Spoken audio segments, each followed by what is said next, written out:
రవికుమార్ గారు, సార్ చెప్పండి. ఈసారి ఎన్నికల్లో డబ్బుల పంపిణీ చాలా విపరీతంగా జరిగింది. కోట్లు కోట్లు కోట్లు అటు అభ్యర్థులు పార్టీలకు టికెట్ల కోసం ఖర్చు కోట్లు వెచ్చించారు. ఎన్నికల ఖర్చు కోట్లు దాటింది. తర్వాత అభ్యర్థులకి అదే ఓటర్లకి ఇచ్చే డబ్బు దాదాపు 1000-1500 వరకు ఇచ్చారని ఒక బాహాటంగానే కొంతమంది రాకపోతే అడిగి తీసుకుని ధర్నాలు కూడా చేశారు ఉత్తర కోస్తాలోని కొన్ని చోట్ల. అటువంటి పరిస్థితి తిరుపతిలో ఏమైనా సంభవించిందా? తిరుపతి ఓటర్ల సరళ ఎలా ఉంది? డబ్బు ఇవ్వడం అనేది ఎప్పుడైతే క్యాండిడేట్లని డెప్యుటేషన్ లోను లేక వ్యాపార వర్గాల్లోనూ పార్టీలో జెండా పట్టుకుని పైకి వచ్చిన వాడు ప్రవర్తించే పద్ధతి వేరే విధంగా ఉంటుంది. బయట నుంచి డెప్యుటేషన్ లోను వేరే పార్టీ నుంచి వచ్చిన వాళ్ళ డెప్యుటేషన్ లీడర్షిప్ ఆ పద్ధతి వేరే ఉంటుంది. ఎలా అయిపోయిందంటే ఎలక్షన్లు అంటే ఒక వ్యాపారం కింద పెట్టుబడి పెట్టాము, ఇంత పెట్టుబడి పెట్టే దాంట్లో ఇది కూడా భాగంగా అయిపోయింది.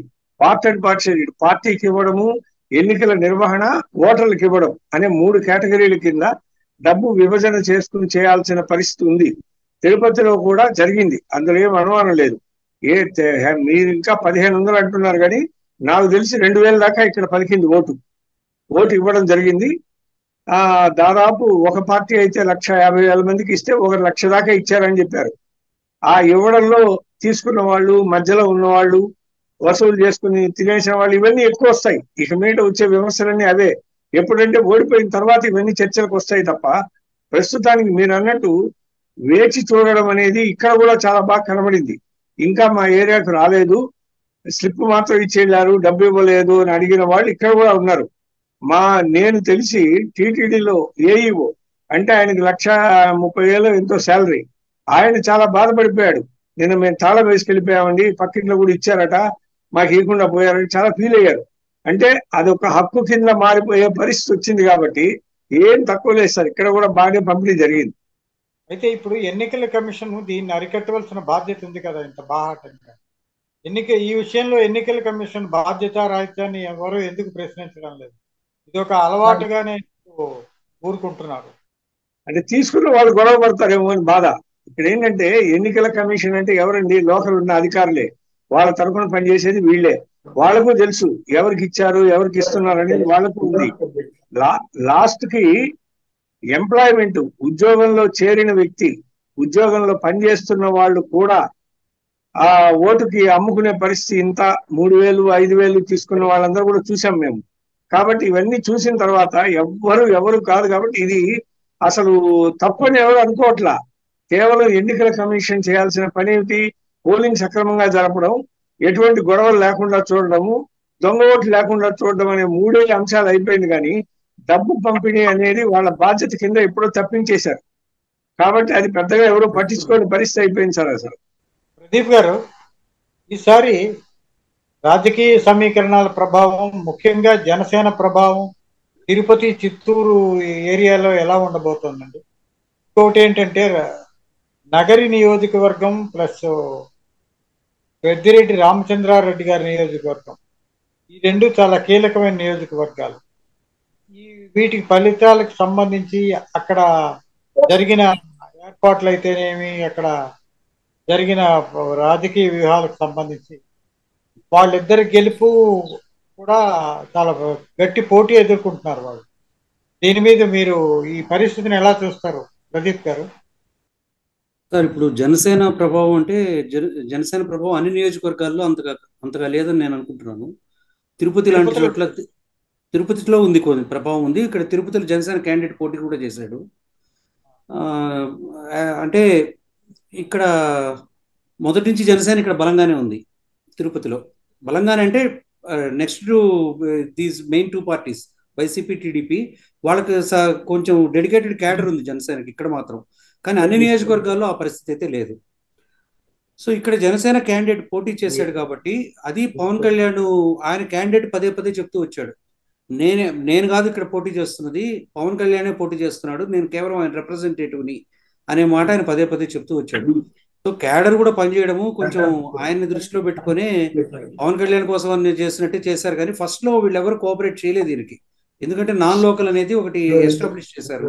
చిత్తూరు నుంచి వచ్చాడు, అక్కడి నుంచి వీళ్ళు ఇంపోర్ట్ చేశారు ఇక్కడికి, మన నెత్తిన వచ్చి కూర్చుంటున్నాడు అని ఇట్లాంటివన్నీ మాట్లాడారు ఫస్ట్.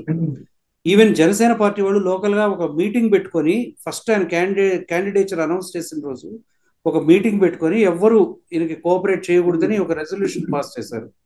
తిరుపతిలో బ్యానర్స్ కట్టారు, గో బ్యాక్ చిత్ ఆరణి అని అట్లా ఏదో బ్యానర్స్ కట్టారు. అంత అపోజ్ చేసిన వాళ్ళు కూడా మెల్లిమెల్లిగా ఒక్కొక్కళ్ళు వాళ్ళు ఈయన ట్రాక్ లోకి వచ్చేసి లాస్ట్ లో అయితే వీళ్ళు ఎక్స్పెక్ట్ చేసిన దానికంటే ఎక్కువగానే ఓట్ ట్రాన్స్ఫర్ అయింది అన్నారు. అది ఇందాక రవికుమార్ గారు చెప్పినట్టు అది ఏ మేరకు విన్నింగ్ ఛాన్సెస్ ని ఎట్లా డిసైడ్ చేస్తుంది అనేది మాత్రం లాస్ట్ వచ్చేసరికి చాలా టఫ్ అయింది. కాబట్టి June 4th వరకు చెప్పే పరిస్థితి కనిపించట్లేదు. చాలా టఫ్ ఫైట్ ఉంది తిరుపతిలో.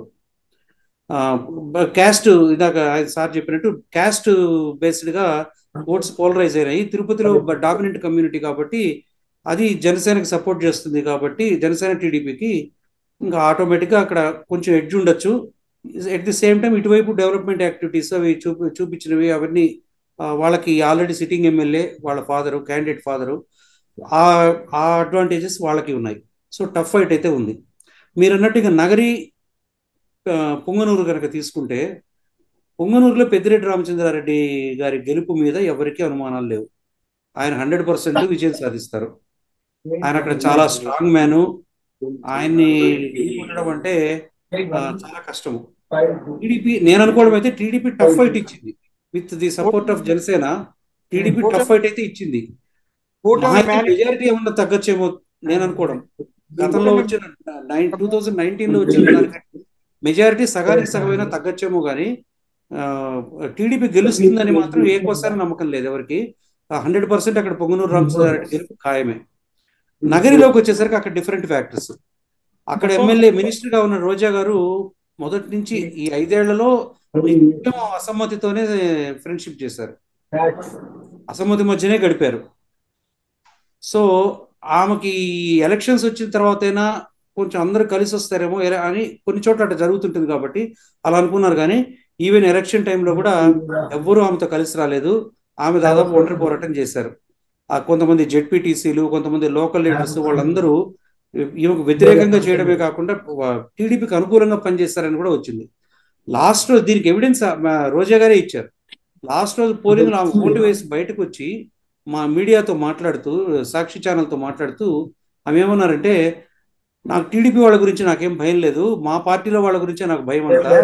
వీళ్ళందరూ పోయి ఇక్కడ పదవులు అనుభవించేసి వెళ్ళి ఆ పార్టీకి పనిచేశారు, వీళ్ళే ఇంత చేశారని చెప్పారు. అంటే ఓపెన్ గా బయటపడిపోయారు ఆ రోజు. సో నగరిలో రోజా గెలవదు అనేది బలమైన పర్సెప్షన్ ఉంటుంది. పుంగనూరులో మాత్రం ఏం డౌట్ లేదు సార్, పెద్దిరెడ్డి రామచంద్రారెడ్డి 100% విజయం సాధిస్తారు. కుప్పం పరిస్థితి ఏమిటండి? అందులో అనుమానం లేదు, చంద్రబాబు గెలుస్తారు మళ్ళీ. అందులో అనుమానం ఏముంది, చంద్రబాబు గెలుస్తారు. అది ముందు నుంచి తనకి మున్సిపాలిటీని తీసుకొచ్చింది జగను. తర్వాత ప్రజలు చాలా మంది ఇప్పుడు వైఎస్ఆర్సీపీకి పట్టం కడుతున్నారు. అభివృద్ధిలో కుప్పం చంద్రబాబు తర్వాత వైఎస్ఆర్ పాలనలో చాలా ఇవి చెప్తున్న దీనిలో ఇంకా వ్యక్తిగతమైన చరిష్మా చంద్రబాబును కాపాడుతుంది అనుకుంటున్నాను. వ్యక్తిగతమైన చరిష్మానే కదా సార్. కుప్పంలో అది ఒక మారుమూల నియోజకవర్గము, మోస్ట్ అండర్ డెవలప్డ్ కాన్స్టిట్యుయెన్సీ. దాన్ని 89లో అక్కడికి అడుగు పెట్టినప్పటి నుంచి దాన్ని చాలా వరకు డెవలప్ చేశారు. డెవలప్మెంట్ అనేది అది నిత్యం జరిగేది. వీళ్ళు వచ్చిన తర్వాత వీళ్ళు ఇంకొని చేసామన్నారు. సో మొత్తం మీద వాళ్ళకి అక్కడ చంద్రబాబు మీద వాళ్ళకి అక్కడ నమ్మకం ఉంది. ఇప్పుడు కుప్పంలో చంద్రబాబు నాయుడు దాదాపు ఇది లాస్ట్ ఎలక్షన్ అని అక్కడ ప్రజలకు కూడా తెలుసు, ఆయన వయసుని ఇచ్చారు. సో ఈ ఎలక్షన్ లో వాళ్ళు ఆయనకి వ్యతిరేకంగా వీళ్ళు చేస్తారనేది ఎవరికి అనుమానాలు లేవు. పైగా సీఎం క్యాండిడేట్. మున్సిపల్ ఎలక్షన్స్ అవి వేరు సార్, అవి లోకల్ బాడీ ఎలక్షన్స్ మనము అసెంబ్లీ ఎలక్షన్స్ తో కంపేర్ చేయలేము. అక్కడ చంద్రబాబు నాయుడు గారి గెలుపు మీద కూడా ఎవరికి ఎటువంటి అనుమానాలు లేవు. మెజారిటీ తగ్గుతుందా ఎక్కువ అవుతుందా? మెజారిటీ లాస్ట్ టైం కంటే పెరుగుతుంది అనుకుంటున్నాను sir. Last time just around 30,000 వచ్చింది, జస్ట్ లిటిల్ ఓవర్ 30,000. ఈసారి కొంచెం పెరుగుతుందని అనుకుంటున్నాను నేను. అరౌండ్ 40 దాకా వెళ్ళొచ్చేమో అని. మెజారిటీని అసలు ఓడించడానికే వైఎస్ఆర్సీపీ అంత తీవ్ర ప్రయత్నం చేస్తున్నది. మెజారిటీ అయినా తగ్గకపోదా అనే ఒక ఆశాభావం కూడా వాళ్ళలో ఉంది కదా జగన్. లేదు సార్, అంత అయితే లేదు, పరిస్థితి లేదు. అంటే వైసీపీ వాళ్ళ వాదన ఒకటి ఉందండి కుప్పం విషయంలో. అక్కడ ఏమైందంటే చంద్రబాబు నాయుడు గారు ఉన్నప్పుడే దాదాపు ఒక 20-25 వేలు ఈ తమిళనాడు నుంచి కర్ణాటక నుంచి వచ్చిన వాళ్ళ ఓటర్స్ కొంతమందిని ఇంక్లూడ్ చేసేవారు, వాళ్ళతో జరుగుతూ వచ్చిందని ఒక ప్రచారం ఉంది. ఈయన రామచంద్రారెడ్డి గారు కాన్సన్ట్రేట్ చేసిన తర్వాత నియర్లీ 16,000 నుంచి 17,000 ఓట్లు రిమూవ్ చేశారు బయట వాళ్ళని. సో ఈ లెక్క వేసుకుని వీళ్ళు మెజారిటీ తగ్గింది, అంటే గెలుస్తామనే ఫీలింగ్ లో వాళ్ళు ఉన్నారు. అది తగ్గిందంటే ఆటోమేటిక్ గా మెజారిటీ తగ్గొచ్చేమో కానీ ఆయన గెలుపు మాత్రం ఆగకపోవచ్చు అనిపిస్తుంది.